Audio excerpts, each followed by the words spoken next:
first of all, welcome to Startup Grind Barcelona. This is our event number 100 plus. We lost count. We had our event number 100 with one of Javi's actually co-founders, Javier, in September.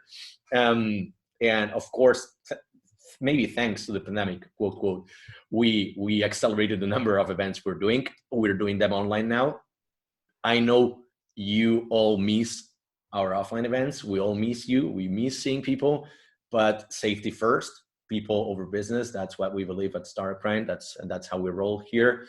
We want to take it easy and come back better and stronger. So I know that it'll be a year since our last physical event. But anyways, whenever possible, with all the safety measures and everything, we'll be back. Startup Grind Barcelona is part of Startup Grind. What we do is foster entrepreneurship in every goddamn city and country in the world. We're over, I think, 700 cities already in over 135 different countries. We are literally and virtually everywhere. What we do is connect, inspire, and educate entrepreneurs worldwide. And we're in a huge partnership with AWS for startups right now, which happen to be the main sponsors. So big thanks to them. Without further ado, we want to introduce our speakers for tonight because this topic is really important. Like, it was important before the pandemic. It's even more so important now that, the effects of work-derived mental issues have increased, have doubled, have increased significantly. I don't know if not doubled is the exact number, but people are suffering more because if they were suffering before, now they're suffering at home, they're suffering alone, and they're suffering from all of these other, stress related to family, related to not seeing friends, related to losing people they love and everything, right? So, Nasia, I think you want to, well, first of all, welcome Nasia, one of our team members at Startup Grind Barcelona. You want to introduce one of our speakers for tonight. I'll do the other, right? All yours. Yeah, thanks, Alex. So I have the pleasure, the honor to introduce Sançar Sahin, who was previously the VP of Marketing at Hotjar, and before that, VP of Marketing at Typeform, where I met you, where I met him. I was in his team, and always amazed by his ability to find the perfect analogy for just any situation. Sançar is coming from and this is something I've always found interesting, that you're not coming from a classical business administration marketer profile background, but more like from the film, radio, media landscape. And I think that that always contributes to something special in a person to bring like different perspectives on board. So yeah, very happy to have you here, Sançar. Thanks for coming.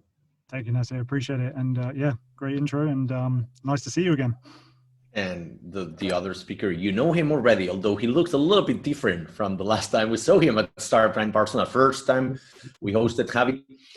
He's mostly well known for being one of the co-founders of Travel Perk. And back then, it was, if I remember correctly, it was January 2018. You guys were booming, like you were going like off the 2019. Sorry, you were going through the roof. And before that, you had been at Booking.com. You're the kind of like crazy guy who gives business plans to your friends for his birthdays, or travels. He traveled his ass off from, I think it was Argentina to Barcelona to make this company happen. Well, the previous company. So as like a real passionate entrepreneur, now he's also investing. And it looks like you're going to be a serial entrepreneur because from the companies you had created in the past and now what you're creating now.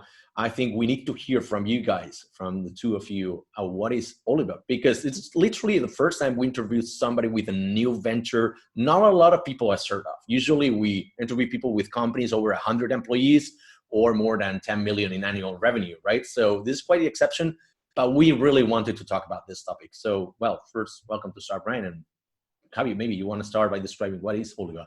Thanks so much for the kind intro as well. Yeah, pleasure. So look, I'll just backtrack how the whole idea happened. And basically what happened was I was building Travel Perk, my previous company, and it was a really intense ride, right? As you might imagine, we were growing like crazy and a lot happening at the same time. So there was a few points in that trajectory that I just really wanted some help. Like I was noticing I was getting anxious, I was getting the imposter syndrome. And so I tried a few times. I went online. I tried to put therapists in Barcelona, therapists in Berlin, therapists in London. And it was incredibly hard. Basically, you go online and you have hundreds of websites with like clinical jargon. You have no idea what you have. You have no idea what you need. And you're pretty much left alone. So I eventually found somebody and it worked out. It took me a few tries. I must say that every time I tried to find help and it didn't work out, basically because the connection with the therapist was simply not there. And the idea of having to start again the whole process, it was just mind-blowing to me in terms of the energy required, because it's such how do you say, it's an outdated space, right? And you have to call the phone, you have to do an appointment, you have no idea what's going to happen, you probably have to pay in cash, and the whole thing takes a lot of energy. So that kind of left me thinking, if I'm having this problem as the founder of the company, can you imagine everybody else in my company, what they're going through, right? It's the same problem. And of course, on top of that, you have the whole thing that you don't know how open you should be about this, right? There's a huge stigma attached to it. And especially from a founder perspective as well, right? But from an employee perspective, even more probably, right? Because you have this fear that what if I open up? What am I going to get the promotion? How are they going to see me? Are they going to kick me out? Where should I go? Maybe I don't have the financial resources to get help, but I need my job. So it kind of like becomes a chicken and an egg situation. And that just really stayed in my mind, right? It's 2020. We're talking about having flying taxis in Barcelona in a few years, but finding a damn psychologist, it's really, really hard. And so it really stayed in my mind. And after I left Travel Perk, I had more time, obviously. So I started interviewing a bunch of therapists. And these therapists, because I knew the problem from my side, but I didn't know the problem from the therapist side. Why is it so outdated and opaque and clinical, right? And so I started interviewing like about 100 therapists around the world. And it basically came down to this conclusion. I mean, these people, they go to university, depending on where they get accredited, for 4 to 6 years, right? And the moment they graduate, they're expected, in 95% of the cases, you know, if they don't go to a hospital or a clinic, they're expected to open a business the next day, which is basically their practice. But to open this practice, you have to have a website, you have to do marketing, you have to do accounting, et cetera, et cetera. And then it became really clear to me the reason why the market is so fragmented and outdated is because we have a bunch of therapists that were never trained for business running a business. They don't want to run a business, but they're doing it because they have to, right? And so then it became clear the problem is on both sides, right? And that's kind of like where the whole spark happened. It's like, what if you could create like a consumer brand for mental health? Like, you know, if you go to physical health, there's hundreds of brands, luxury brands, low-cost brands, medium brands, super well done. But when it comes to mental health, it's completely clinical. So what if we create a modern consumer brand for consumers and for businesses, where it's very easy for these 3 different personas? You have, you know, just an individual, you have employers, and then you have the practitioners. What if you remove the whole noise, build infrastructure for this to become really accessible and easy, and for these people to either focus on getting help or giving help? But that doesn't really exist, right? There's a few versions of it, which we're happy to go into it later. But the overall idea is just create a consumer modern brand / experience where mental health is just very easily accessible from one stand, and hopefully through the brand, you can also reduce the stigma that needs to be killed as soon as possible, right? And that's Oliva. Oliva, the first starting point of what we're doing is meaningful therapy for busy people. And basically the title describes what we do.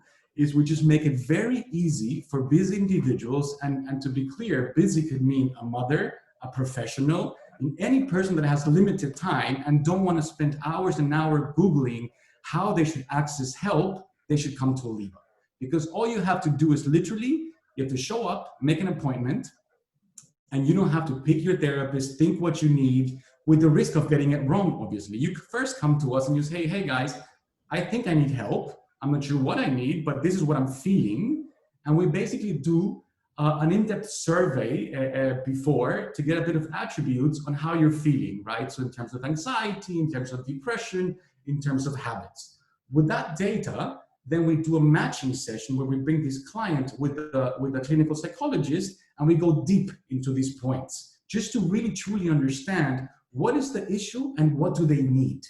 And once that's very clear, we create a report for these two individuals, for the customer and for the assigned therapist. Because now we have all this data, and also on the other side, we know exactly what is the length of experience from a therapist side for each pathology, for each issue type. And therefore, we're able to do a meaningful match among these two individuals. On top of that, though, we believe, hey, what happens if we get it wrong? And a big part of the anxiety that people have is, I have limited budgets, limited time. I don't have the time nor the money to do this to try several times. So what we say is, hey, come to our matching session. We'll match you with the therapist. If we get it wrong for whatever reason, we take you back to the matching session. We go in depth, what went wrong, and we rematch you with a new therapist, and you get those 2 sessions that you already did where we got it wrong, you got them back for free. And believe it or not, so far, within all the customers that we have, not one has wanted to change. But I think just the idea, or just the psychology behind it, that you're able to, without a cost to you, just already removes a lot of that anxiety. And I'll stop there because I can keep going forever. We know you, Javi. We know you. We know you're sales oriented. No, it's really good. It's really good. We need to have the perspective. So thank you for it. That's what we do today. And that's kind of like step number 1. We do envision to become a platform with different verticals, right? You have psychology, you have psychiatry, and so forth. But the big vision is that if you have a friend or you yourself need some kind of mental support, you should not think how and when and if. Just go to Oliva. It's super easy. Don't think about it, and we'll take care of you. And we'll get you in the right path. I would say that. But I'm going to leave Sanç jump in because maybe I'm missing something. And you will have to give a discount code or something to compensate for the longest speech we've ever had at Starbrand Barcelona. My bad. Yeah, that was really interesting for sure. Like, yeah, sure. We're also going to ask you how your path was. Like, what did you have an aha moment when you realized the importance of the issue? Was it like what made you realize, and what was your kind of thought process? And then also, how did that lead you end up in Oliva and end up with Javi? Yeah. So I mean, so Javi brought the problem to me. He mentioned the problem, and I immediately connected with it. And the reason I immediately connected with it is because I too had gone through a similar path. So I've been working in the startup environment for some time now here in Spain. And so, for example, when I started at Typeform, I was quite an early employee. We were a small company, and then we became a very big company very, very quickly. Nasir, you might remember some of these anecdotes yourself. And that's an amazing experience, probably better than any university degree could ever give me. But it definitely came with its pressures. And quite honestly, at the beginning of me starting at Typeform, when I think back, I didn't know anything. And when I think about what I knew when I left, and what the kind of cost of learning that quickly was, the cost was an emotional cost. So it was hard. So I did go through, some hard times. I did experience professional burnout myself. So I too sought the help of a therapist. I didn't see it as a big thing at the time. I thought, okay, let's talk about this. It seems like the right thing to do. And I'll walk you through my experience. So I did the exact same thing that Javi just mentioned. So I Googled, I saw all of those horrible websites, but I fought through it. I'm a marketer. I've seen horrible websites before. I found a therapist, good price, etc., etc. I went to them, and so this was therapy in a physical space. And I walk into the waiting room, and there's a receptionist dealing with lots of payment issues with a queue of about 6 people, each trying to pay by card or somebody paying by cash and things like this, and somebody else trying to sort out their next session, all with one person. It seems very chaotic. I sit down in front of all of this, and I look at the generic pictures around me and the generic magazines. And then I started to notice I can hear something. And what I could hear was the therapy sessions going on behind the closed doors. I could actually hear the conversations that were happening behind closed doors. And there's a very simple reason for that. That's because the space had not been designed to provide therapy. It's just a space that somebody put a therapy practice in. And it was then when I realized that there's no design around this. People aren't designing an experience around a very important activity. And look, I kind of carried on. I went, but I was always on guard. I always kept my voice down, you know, thinking somebody else was listening to me. I never felt like I could properly let go, and that straight away meant that I had a lesser experience in terms of therapy. So quite honestly, I put it behind me. As I didn't really think too much more about it. I just put it down to another kind of experience that isn't really designed around in the way that it should be.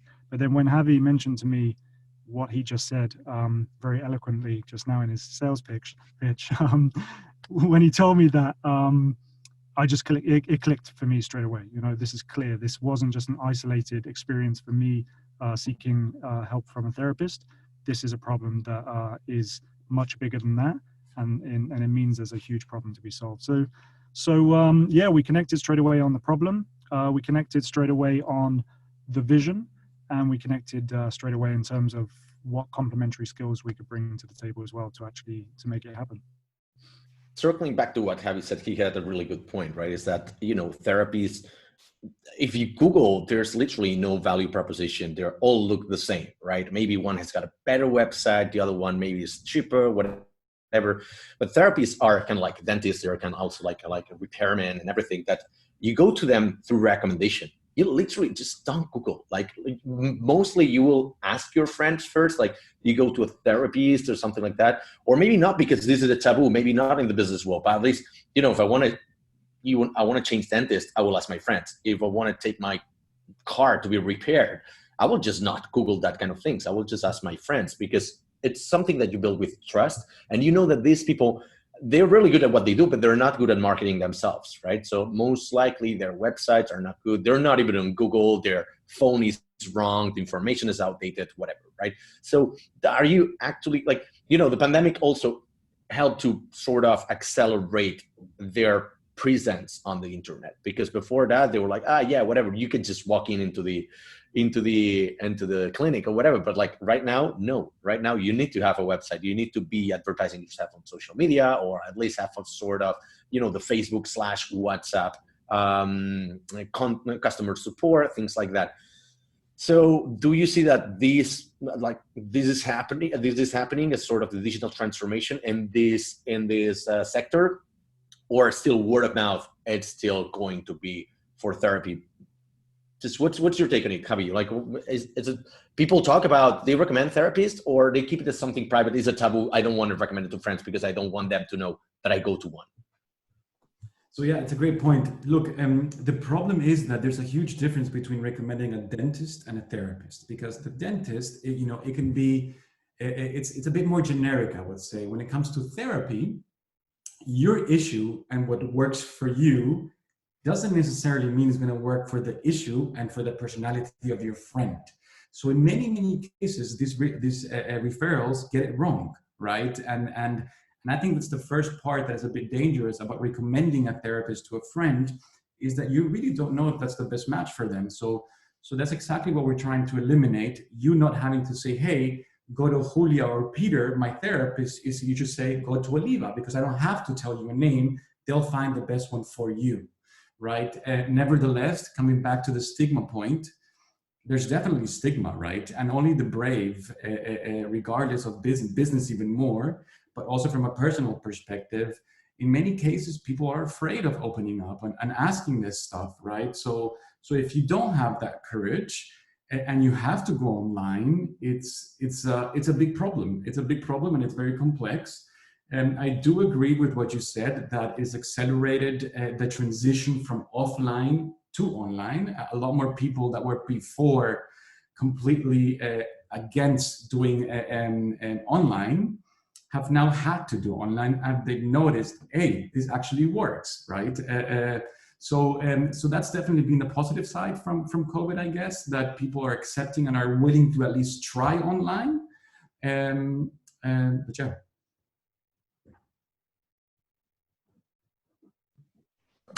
You're mute, Nadia. This is the quote of 2020. Those 5 seconds when you're looking for the button. I wanted to go back to something that both of you mentioned, because both of you, in your own experiences when looking for therapy, observed all of those like flaws in the experience. The processes were not optimized. You had to wait in the queue. The space was not designed to have therapy. So I was wondering, did those factors and those observations already drive you to the conclusion that you want to take this online? Or to what extent did COVID play a role in it? And did the timelines of COVID developing and you thinking about the product overlap to kind of take that into consideration as well, thinking, so not only could it be coordinated and managed and optimized better online, but now on top of that, we also see the pandemic happening? Or did what you just mentioned happen like even before COVID happened? How were the timelines and the influences? Great question. Yeah, I mean, I can quickly comment on that. So actually, when we started off, we talked a lot about the offline side of therapy a lot. And from the beginning, offline was very much within our vision, and it still is, to be completely frank. To answer your question directly, COVID was definitely a big contributor for us, starting with online and focusing on that first. I mean, it just makes sense. I mean, to kind of roll out offline, in the middle of a global pandemic just didn't make any sense. That said, we see a lot of value in offline. So I don't think it's a matter of offline or online, or, online is something you do just while you can't access the offline experience. But there's definitely something to be said for example, starting off your therapy course offline, so you can kind of establish that relationship a little bit quicker with your therapist, and then easily transitioning to the online. Or for some people, they just prefer to do it completely online, or they prefer to do it completely offline. All sorts of people prefer different things. There's also a much more kind of nuanced reason to want to do it offline, which is, for example, a lot of people in cities live in small apartments like I do. I live in a tiny little apartment in Barcelona. And for me to sit there and do therapy is going to be like doing therapy back in that clinic that I mentioned before. My girlfriend plus my 6 neighbors are going to hear what I'm saying. So it's not exactly going to be a private experience. So imagine if there was a little offline space that I could go to speak to somebody in person, or even do therapy, but online. So offline is very much within our vision. We think there's a huge amount of value there. Maybe not exactly as we know it today. I think there are a lot of ways to improve that offline experience, some of the obvious ones and some not so obvious ones. But yeah, right now, to go fully into the offline experience, in the middle of the current situation that we're in, just didn't make a lot of sense. But there's not a day that goes by where we're not thinking bigger than online. Let's talk about, let's open up. I think that's the moment. We know already what your company does, what is your vision. We're going to send more information to our participants in our community, because I'm pretty sure that this is something that outside of marketing, this is something that needs to be widely distributed. People are in need of help. We've seen it in ourselves. We've seen it in our employees. We've seen it in other companies and in our friends and colleagues. So let's talk about it. We, not even a month ago, we had Carlos Pierre from Badi, right? And I had interviewed him a couple of years back, and we had a really long-winded conversation about imposter syndrome, right? Because we both shared on stage for almost half an hour that we thought we were not the right CEOs for our companies. And this is one of the work-derived issues that I wanted to talk about today. Is that something maybe you have experience in TravelPerk or not? I mean, I think you sort of mentioned it, but also you had burnout. You experienced a few things. Which was the one that came to mind first, the one that you detected first, and the one you spoke about first too, right? Which is the one that you shared, and maybe some others you didn't want to share because you didn't want to, make available or make it public your vulnerability, maybe. And so which ones were they, and how did you deal with them? It's a great question. I was actually scared shitless. I didn't tell anybody. I had no idea how to go around it. I had no idea how investors were going to perceive it, how the teams were going to perceive it. It was really tough, man. Having to do this on my own at night at home, hiding this the whole time, it was horrible, honestly. And I wish I would have opened up, and because I'm sure that other people were in the same box. For me, it was I would say a combination between anxiety and imposter syndrome for sure. Maybe anxiety a bit more, and I just knew that I had to get help. I tried several times until I finally kind of found help. After maybe a year and a half of trying, So that was definitely too late. I wish I would have found help a lot sooner. But it was not nice. It was not nice, and it just really it really left a mark in me. And I thought, hey, if I ever start because back then I thought I'm never going to do this shit again. I'm never going to do a tech startup again. This is it. This is too much. A lot of entrepreneurs say that, and it's kind of like a drug. You just and resorting back to it. But I said, if I do it, then I'm going to solve this problem. It's just too much in my face, right? And so yeah, I never really found the exact solution that I envisioned for myself, right? It was a lot of trial and error of different methods, therapy, and a bit of sport. That didn't work. I tried meditation, didn't work as well. I think probably, to be honest, I pushed it back so much that by the moment that I really needed help, it was probably a bit too late. Like I should have definitely gotten on that wagon way before and prevent a bit more than react, right? Yeah, I think that's it. But how about the opening up part? Because nowadays I think like leaders nowadays, even more so because of the pandemic, right? Are okay with opening up about this kind of things. Whereas 5 years ago, 10 years ago, not to mention 50 years ago, a leader couldn't show fragility, right? Or vulnerability. It was like strong, determined, like super, no weakness in a leader. If you were perceived as weak, you're not a good leader. Whereas nowadays, I think that this leadership through empathy and even open feelings, it's becoming a thing.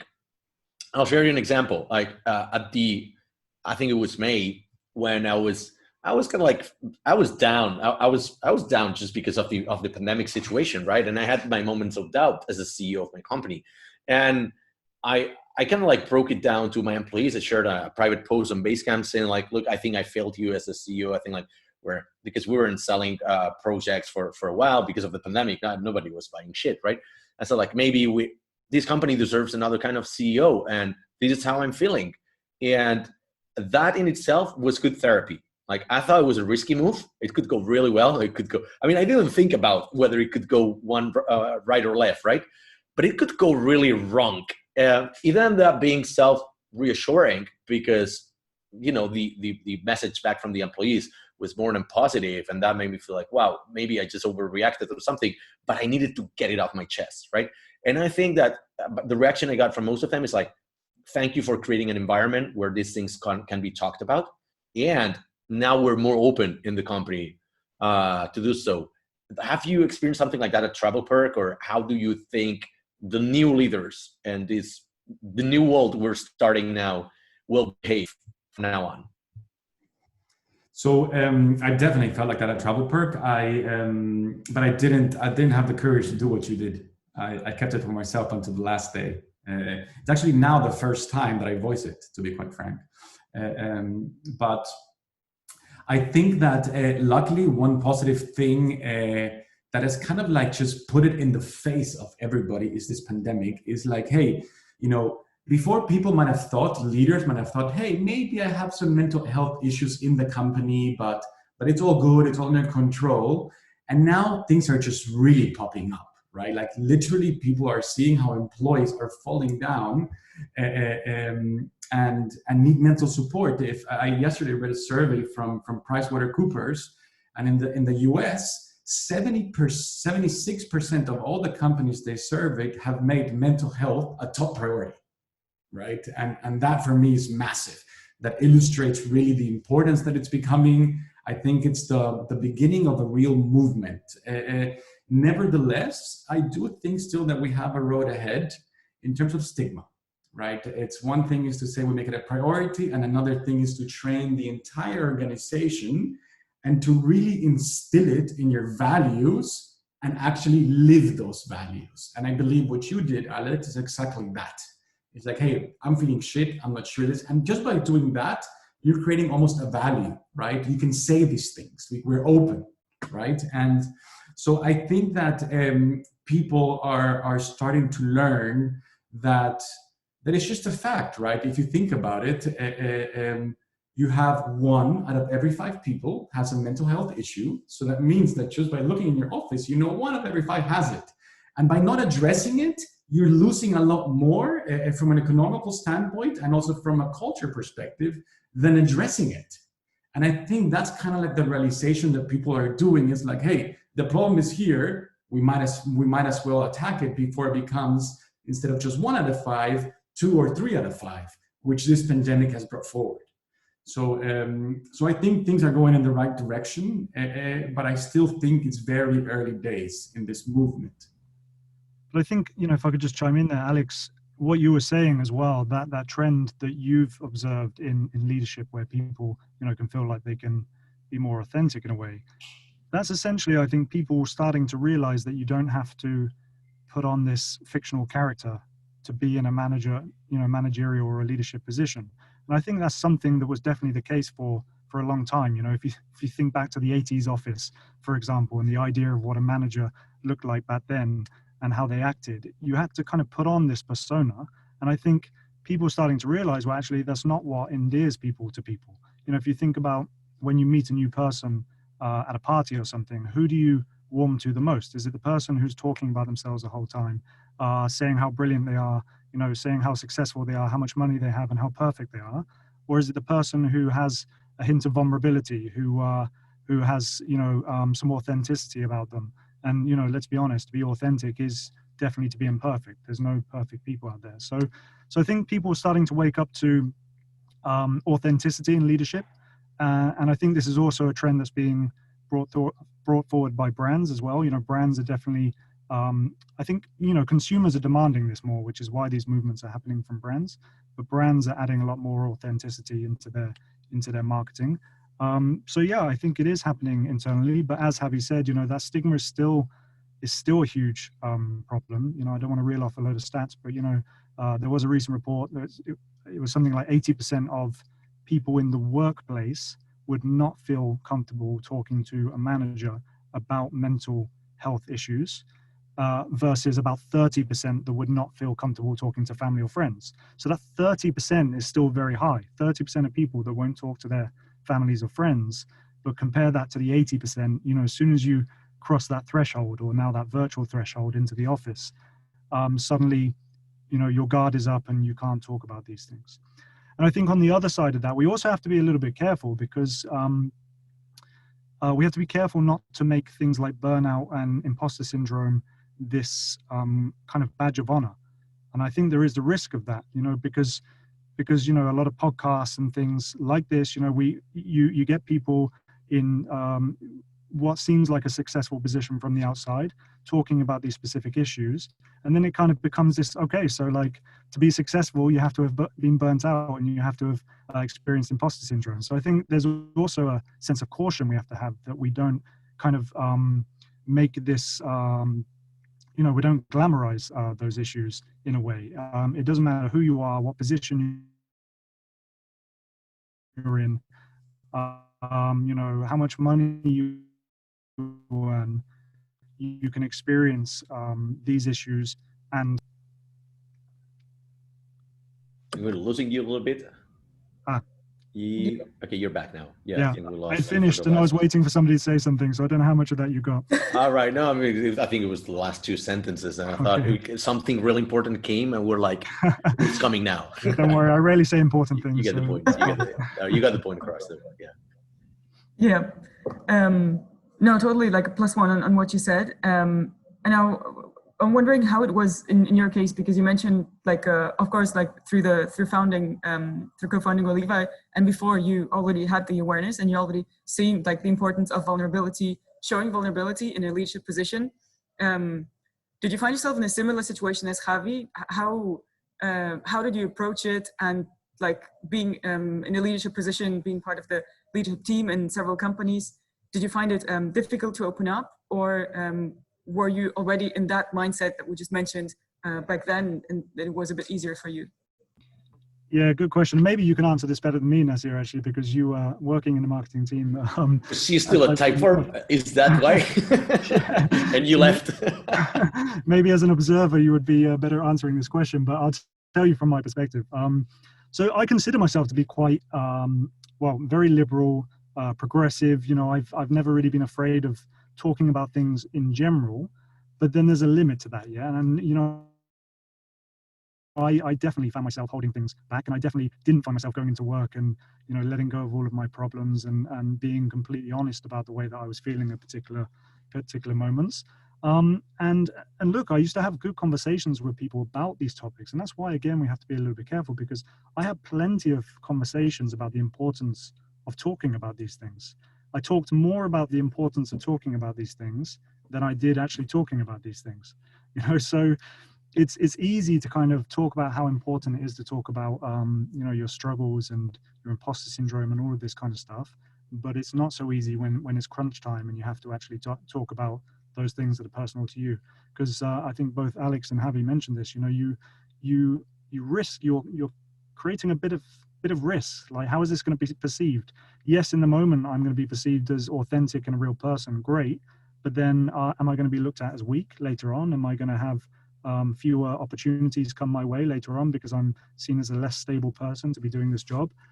If I admit that I feel like, you know, in my position as a VP of marketing, it's absolutely ridiculous. Like, how did I get here? This is, you know, I shouldn't be doing this. I feel like a 16-year-old boy still. Like, you know, if you start admitting those things, what in the moment, of course, you feel like people are going to say the right thing, but what actually happens? But I think you start to realize the more you do talk about those things, actually, you know, people do value that, because for a very simple reason, most of us, you know, a good chunk of us have gone through something similar. So if somebody tells you something and you can relate to that, it's very unlikely that you're going to hold it against them. You know, you will probably admire them more for sharing that, because you can connect to it. So I think that's an important thing to remember. You know, when you're sharing this, you're not just sharing something that you've gone through, you're probably sharing something that the other person can connect to as well. And you'll see that actually it doesn't hurt too much to share it. I'm going to go off the beaten path here and going to do something unorthodox, which is ask a question to the co-host. So Nasia, what's your point of view on this? And more as an employee, right? Because we know these two guys have done their research, and maybe they experienced more like their pressure of being co-founders, founders of companies or leaders of big teams. But from the employee perception, is that something you would talk to the people you report to or to your peers? How you deal with it? Yeah, if I'm completely honest, like, even though I support like this movement or this mentality of allowing for vulnerability, making it more stigma-free, I must admit I'm more on the side where it would cost me a lot of effort and courage to actually if I had like a similar issue to go to my manager to admit it openly in my workplace. I was in similar situations. So with imposter syndrome, yes, absolutely, I still have it. Like, I've been attacked for like 2.5 years now, and sometimes I still have like the impression somebody's gonna come through the door and be like, actually, what are you doing here? Like, we hired you by mistake. You know? But I think it's you see, like, once everybody starts talking about it, you realize it's more common than you think, and you realize like it's not only you. But I also was in a position, not here at Handful, but in my previous job, where I actually realized it was a mixture of, I was unhappy, I was frustrated, because that was not my dream job, and because the environment where I worked was not like, there was not a big overlap with the way I would like to work, or like my values, I guess. But then also in terms of quantity, the amount of work.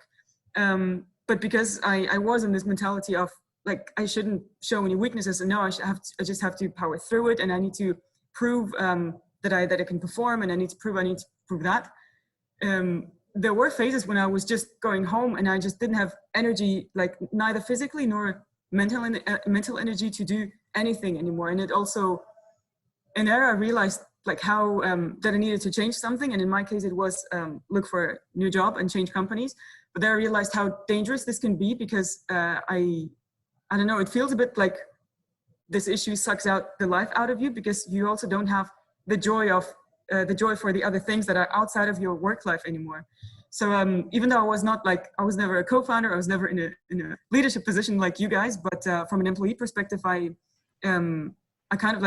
experienced something similar, and I've seen the danger of how fast it can make you unhappy if you do anything about it. And in my case, like, I didn't talk about it in that environment and in that company where I was, but I was talking to my sisters a lot. I was talking with friends, and that even though they're not professional therapists, but just the act of like talking to somebody about it, it definitely helped me. Yeah. Right. So I'm going to go back to the questions from the audience, because there's quite a remarkable amount of really high profile people listening to us today, including your former investors from Target Global, Javi, your co-founder, Avi Meyer, who actually sends a really good question. So this question comes from Avi, which is, he wants to know more about the business. Before that, he wants to know what about your haircut and whether you're going to headbang online. I'll let you answer that or not. The question is, traditional therapies rely on repeatability, right? It's more about having people coming over and over, and they might solve the problem, but they rely on having the people just continuous clients, like clients continuing over time rather than having new clients, right? How are you dealing with this? Like, what's the fine line between continuing with the clients, but solving the problem and having them move on and therefore lose customers, right? Well, look, it's a great question. Thanks, Avi. So we actually don't get involved in the actual therapy. That's completely decided by the customer and the therapist, and they go for as long as they think they need. Our job is just to get that person to the objectives that they want, and that's up to the therapist to manage in the best way that they see fit. So we don't try to retain people longer than they should, or vice versa. We simply say, hey, we've made sure that you get the absolutely best therapist for you and for your needs. Then from the moment that we match you with that person, it's up to you and the therapist to decide how long you should attend this. So that's how we go around this. Lena doubles down on that, like, and she says that, you actually said that you don't get involved in this, but however, you're becoming a platform, right? You're becoming call it or not, maybe it's a marketplace, maybe it's not a marketplace, but you're matching people. You're changing the model, right? And by changing the model, you're making it more widely accessible and open to a bigger audience. So maybe, how do you think the market will react to that? Do you think there will be people just trying to keep in the old ways of doing it and so like, no, I'm not joining this platform because this is bad for the industry? Or do you think they're going to switch sides and join you guys on the platform? Well, I mean, essentially, all we're doing is making it a lot easier for these people to get care. What are their options? Their option is A, try to navigate the internet and find the best person based on a picture that you might like, or maybe a few terms that you connect with, but you have no idea anything else about that person, so you take a massive risk. So we're not really changing anything. We're just making it a lot easier and reducing the stress of you having to think, who is the best therapist for me, right? There's a very clear reason why we're not building it just a marketplace where you can go and have to, which is the same thing like Google, right? You go to these marketplaces, you have hundreds of practitioners, and it's up to you to pick one. But I have no idea what I need or who's the best fit for me. Why am I doing this? I need somebody that with the knowledge about me and the other individual to make this match for it to be meaningful, or else you're basically left on your own like in the past. So we're actually reducing as much as we can the friction to find the right care for you, but not really changing scientifically and evidence-based therapy methods. That's completely up for the therapist, right? We don't want to change that. That's already been proven and it works. We just want to make it a lot easier to get to that.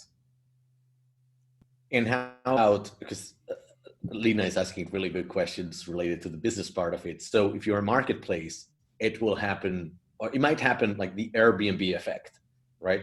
Which is people will try to circumvent the marketplace because they will get a lower price, perhaps, right?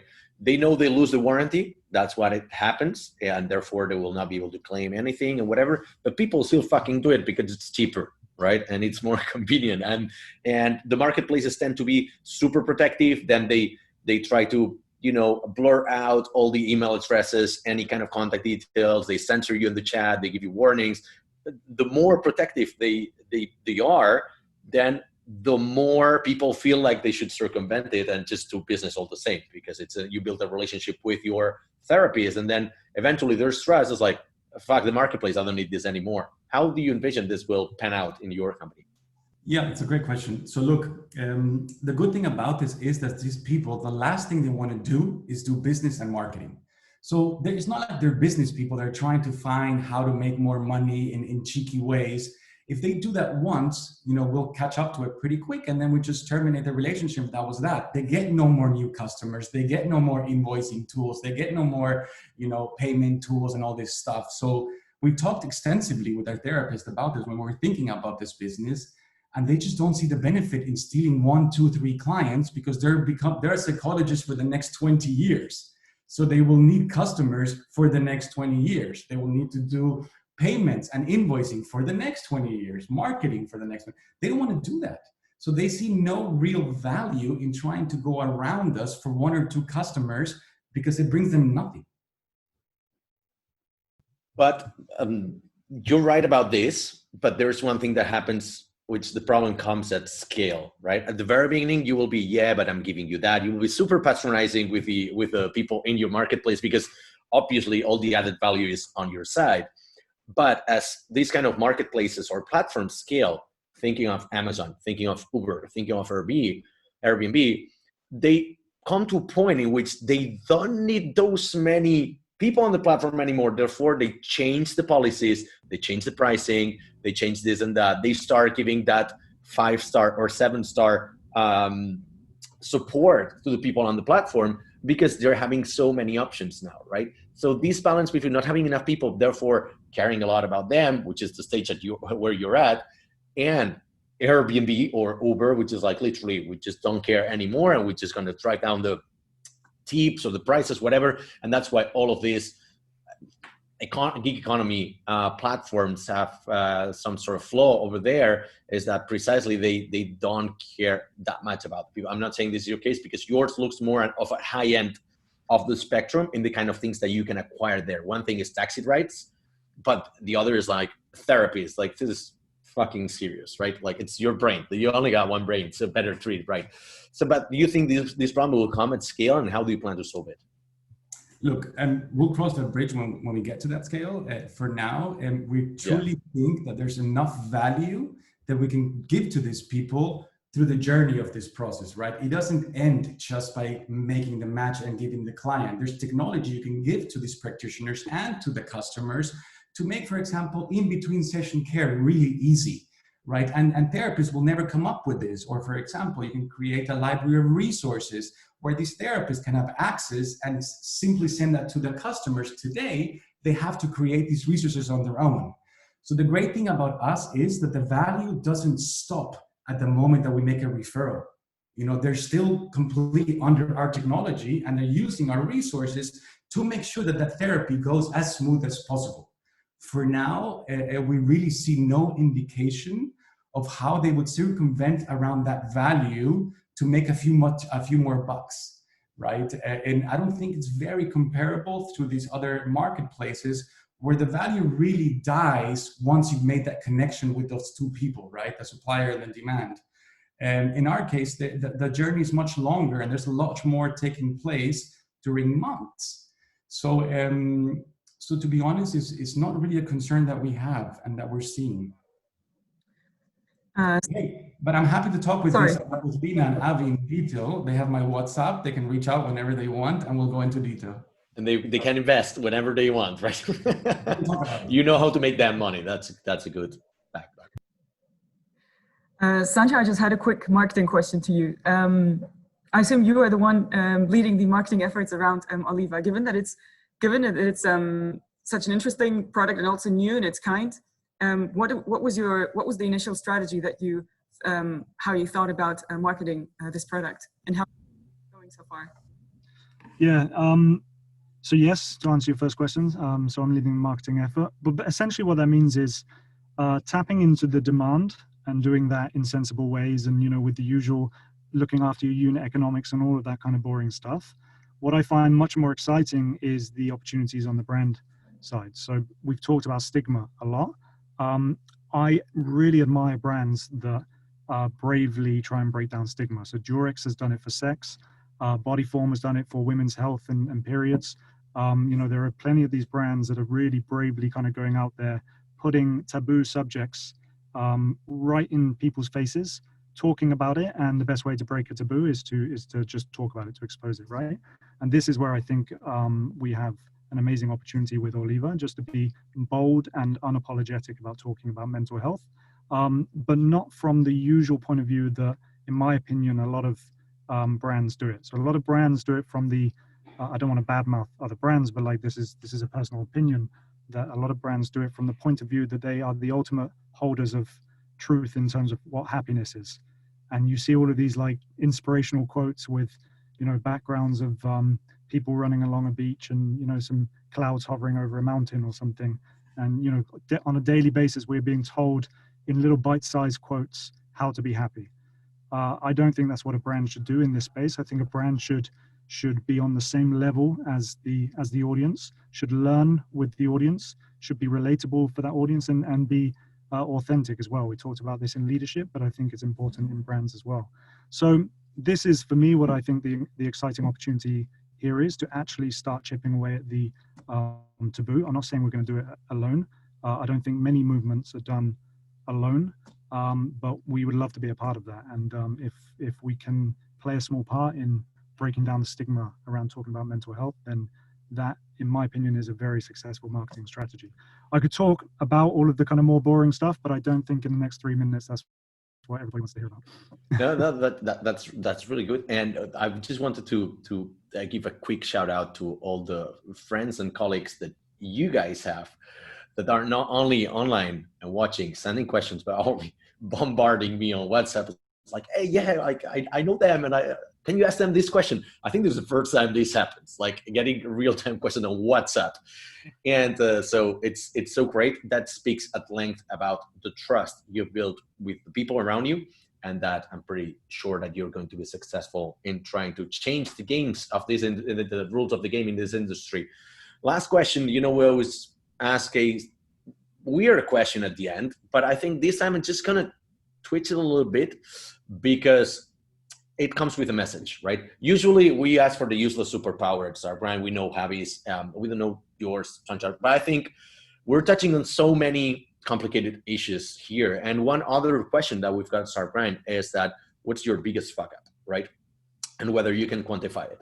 I'm gonna tweak it to saying, if you guys can share your biggest fuck up and how did you open up about it?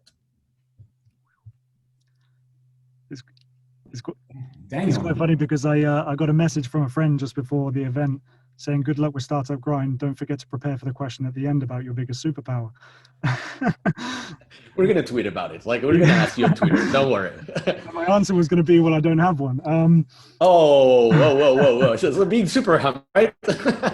No, but like, honestly, but to be completely, I'm not trying to, you know, shit on your questions or anything, but like okay, so who has superpowers? I mean, nobody has superpowers, right? We're all just, and I know that sounds like a super like cheesy thing to say, but honestly, like No, but our question is useless superpower, not what is your superpower. Oh, useless superpower. Okay, I didn't know that. All right, I was preparing for the wrong thing. Anyways, now you go and share it. Like, let's see if you got one useless superpower. We know Javi's, but we don't know yours. And then we go into the fuck ups. 2 extra minutes. Yeah, so I didn't prepare for that question. No worries. Nobody prepares. That's the thing about Startup. No preparation. Even though I had a WhatsApp beforehand. Yeah, look, I don't know. I can tell terrible jokes to break the ice. I'm a bit of an introvert, and I struggle to break into conversation. I think I'm okay once it's going, but I struggle to kind of break it straight away. So I've got a few bad jokes up my sleeve for those situations. All right. We'll let that. We'll accept that one. Okay, now we'll for the the super fuck up.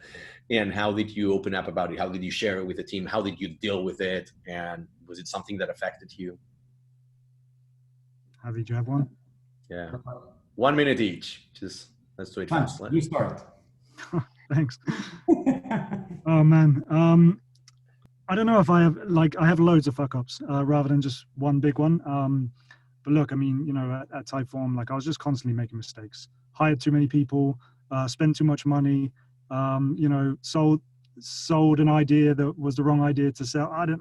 loads of stuff like that in my kind of professional life, I guess. You know, I've just made loads and loads of mistakes. I once actually, when I started at Hotjar, I created this slide and kind of showed, you know, how, like, in one chart, how many mistakes I'd made and versus how many things I got right, but also like how that leads to the learnings. I learned the most from the mistakes. So yeah, like a long list of mistakes in my professional life. But yeah, I mean, it helped me learn in the end. I know that's a really crappy answer. No, but it's good because you're making it more accessible. As in, starting in a new job, sharing your previous job's fuck ups, it's pretty impressive. Like, yeah, I mean, you would earn my respect right away. All right, we'll leave it at that then. That's perfect. Thank you. That's all. Javi, you want to go with yours? Yeah, for me, I think, you know, my biggest fuck up was to let others instill insecurities into my mind and me believing these things, right? I should have completely believed in myself instead of those insecurities that were instilled. So yeah, I think that was probably the biggest fuck up, because that had a lot of repercussions in the actions I took, in how I made decisions, right? Double guessing, stuff like that. I wish I would have stood up for myself a bit more and just believed in myself a bit more. And I think that was probably my biggest fuck up. Sançar, there's somebody on YouTube by the name of Snoopy.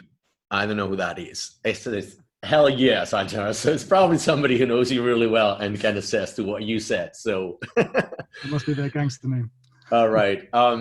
Thank you, everybody. Thank you, Nazia, for being a kick-ass co-host. We did no preparation with her. I mean, you couldn't tell, but we literally, I told her, just be online and you're going to be in the conversation. You'll help me out. And that's all we prepared. Thank you, Javi. Thank you, Sançar. We look forward to hearing more about Oliva, and because I think this is going to be very helpful. I don't know if you gain new clients tonight. You definitely got a lot of new people just checking your website right now. In 1 minute, one thing they should know. I'm just rolling the carpet for you. There, you've got this camera. You've got still about 50 people left on YouTube. So what's this one thing they should know about Oliva? For people who have left, you know, fuck them. They're missing out. Like now you're giving the extra bonus content. What should they know? Just give it a go. Think of it like going to the gym, right? You don't just go to the gym because you want to lose 20 stone. You go to the gym because you want to keep your heart healthy. You want to feel good. You want to be more productive. Therapy doesn't have to be any different. And Oliva, we believe, is a good place to get started with that mentality. So give it a go. Last words, Javi. Last words. That's it. I think just don't overthink it. We all have it. We're trying to make it easy for you. Just try it. Just give it a go, right? There's nothing to lose. And I think that's spot on. Yeah. When you said, just think as like the gym, I said, most people, they sign up for the gym, they never go. That's literally not what you want to have here, unless they pay, right? I mean, if they're paid, they don't go. That's perfect for you. Like marketing efforts, perfect. All right. Thank you very much, everybody. I think we can wrap it up here. Thank you for being part of StartPrime and for answering our call. And we'll see you, well, next year, actually. This was the last event of the year. We'll do a proper recap in January. I think we'll do something special. I'm just talking out of my ass right now. We don't have anything planned, but we'll probably do something special in January because we need to cheer people up. 2021, it's got to be the year for everybody. Keep grinding. Bye, everybody. Thanks, everyone. Bye. Thank you, everybody.